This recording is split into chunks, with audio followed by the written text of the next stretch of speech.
guys, welcome back to Unfrazzle Me. My name is Natalie Meyer. I am a wife, a nurse, a mother, and a runner. I've been an avid runner for about 14 years now, and my goal is to share with you everything that I know about running. Today we're talking about troubleshooting. I know for a lot of the moms out there, including myself, we just have, of course, the mom guilt that surfaces, but also the excuses that kind of pop up, like I don't have childcare, I don't have the support system, I have no time, and the list goes on. And I just wanted to help kind of troubleshoot those areas with you. And the first being not having childcare. If you're lucky enough to have a gym that offers a daycare, that's amazing and wonderful and so helpful. But if you are someone who doesn't have a gym membership, maybe doesn't have a treadmill or a home gym, something that I have found very helpful is child sharing or mom sharing. And what I mean by that is we live in a neighborhood where there are a lot of stay-at-home moms with really young families, lots of little kids. My daughter's 2 years old. And if I need someone to watch her for 15 or 30 minutes where I just need some me time, she's able to go over to a friend's house or a neighbor's house.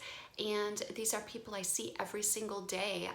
They know my life and I know theirs. Of course, I wouldn't recommend dropping off your child to a complete stranger or neighbor that you hardly know.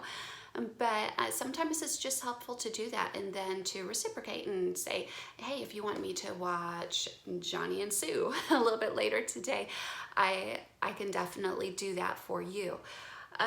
Just sharing mom responsibilities and mom duties. I mean, if I am planning on sitting at the table and doing Play-Doh or a craft with my little one, what's 2 more kids at the table? I mean, the stuff is already out. There's inevitably going to be a mess there anyway. So it really doesn't matter how kids are at the table at that point. So that's just something that I have found helpful in every aspect of life. If I need to get something done and I'm having a difficult time getting my child focused on a task or a project that can occupy her during my workout session, then I just call up a neighbor or a friend and they are so helpful. But I want you to use that with giving back to them as well. I think that's very important for moms, just to be able to support each other. Which leads us to the next area that I'd like to kind of troubleshoot with you. And that is the feeling or the sense that you just do not have a support system or a cheerleader, someone in your corner backing you up for these workouts on a daily, regular basis. If the support doesn't lend itself to you naturally, I would definitely recommend first trying to have that conversation with your family members, with your husband, or spouse, and saying, this is something I really need to do for me. It's going to help get rid of stress. It's going to place me back into a place where I want to be physically. And most people understand that and will be very encouraging and supportive when it comes to health and nutrition, or fitness and nutrition, I should say. But if you're just not getting that support even after those conversations, I would even venture to say find it online.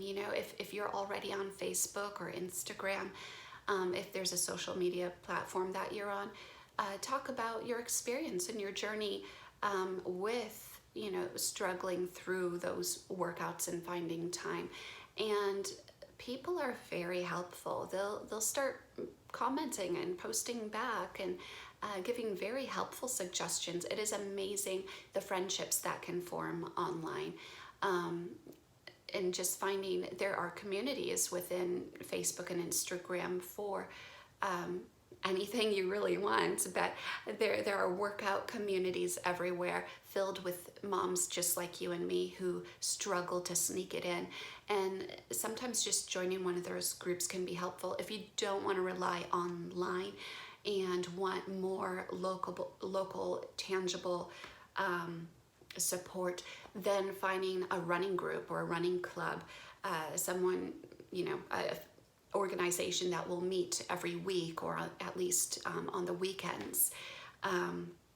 You know, meeting people locally where you live and making those connections and networking in that method can be very uplifting. I know during some of my husband's triathlons, he had connected with, I want to say a running group, but really they were a multi-sport group, and he would do the running, biking, swimming with them. And it was just encouraging to him, having those relationships and a little bit of guidance from those other individuals who were doing the same things, who had similar goals that he had. So there's a couple of ideas. I hope those are helpful to help you find that support, that cheerleader, that just little extra nudge that you might need to carry yourself through those workouts and to help you reach your goals. The last one I kind of want to touch on is the comment that I just don't have time. You know, and I think that's so common and so true of a lot of moms or parents. You know, the feeling that you just don't have time. You get up, you get the kids to school, you go to work and come home. Or if you're a stay-at-home parent or work from home, there's always things that come up that will take our little bit of time, our little bit of free time away from us, and then we aren't able to get done the things that we intended to, a workout being one of them. But if that is the case, I would encourage you to find the things within your day-to-day life that are taking up the most time and simplifying your life to the best of your ability. A big one for a lot of households I know is figuring out, oh, what am I going to cook tonight? And then spending the hour in the kitchen trying to cook 3 different meals for the 3 different diets or nutritional needs that are in the house. And just having a routine and a pattern, a method, a system in place for your day-to-day life can give you, it can be so liberating, it can give you so much time. I know we had come up with a meal plan for our house, and it's something I stick to every single week, and there's no question, what am I making? In fact, a lot of the meals I make in large quantities and freeze, and then I'm just able to pull them out of the freezer and warm them up rather than spending a great deal of time in the kitchen.